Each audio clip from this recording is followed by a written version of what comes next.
छगन भुजबळ यांचे आजचे सगळे नियोजित कार्यक्रम रद्द करण्यात आलेले आहेत आणि विशेष विमानाने सकाळी भुजबळ नाशिकहून लातूरला रवाना झालेले आहेत। वागंदरी गावी भरत कराडच्या कुटुंबियांची भुजबळ सांत्वनपर भेट घेणार आहेत। तर ओबीसी आरक्षण संपुष्टात येत असल्याच्या निषेधासाठी भरत कराडनं आत्महत्या केलेली होती। छगन भुजबळ यांच्यासोबत राज्यामधील अनेक ओबीसी नेते पदाधिकारी सुद्धा उपस्थित राहणार आहेत। काही वेळापूर्वी छगन भुजबळ यांनी माध्यमांशी सुद्धा संवाद साधला। आजचे सगळे कार्यक्रम जे नियोजित होते ते रद्द झाले। राज्यात ओबीसी आरक्षणासाठी आता लातूर तालुक्यामध्ये एका युवकाने आत्महत्या केली आहे। प्रचंड असं राज्यामध्ये वातावरण जे आहे ते खराब होतंय का काय अशी सगळी स्थिती आहे। आपल्यासोबत ओबीसी नेते जे आहेत लक्ष्मण हाके आहेत।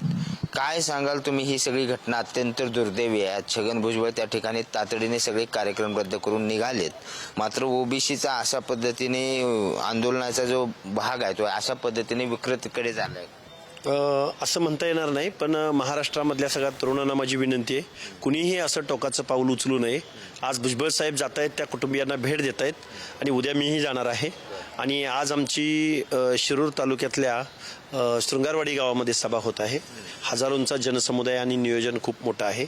हा कार्यक्रम संपला की मी लातूरकडे जाणार आहे। अशा पद्धतीने ओबीसी आंदोलन तुम्ही करताय, रस्त्यावरची लढाई लढताय, मात्र तरुण अशा पद्धतीने टोकाचं पाऊल उचलतायत, हे ओबीसी समाजाला परवडणार आहे का?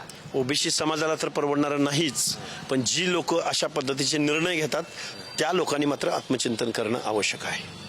मुळात सगळ्या सत्तेमधल्या मंत्र्यांनी, आमदारांनी, खासदारांनी जी राधाकृष्ण विखे पाटील यांच्या नेतृत्वाखाली समिती निर्माण झाली, त्या समितीनं कोणता अभ्यास करून असा निर्णय घेतला आणि 2 दिवसामध्ये त्यांनी कुठली पुस्तकं वाचली किंवा कुठला केस लॉ वाचला?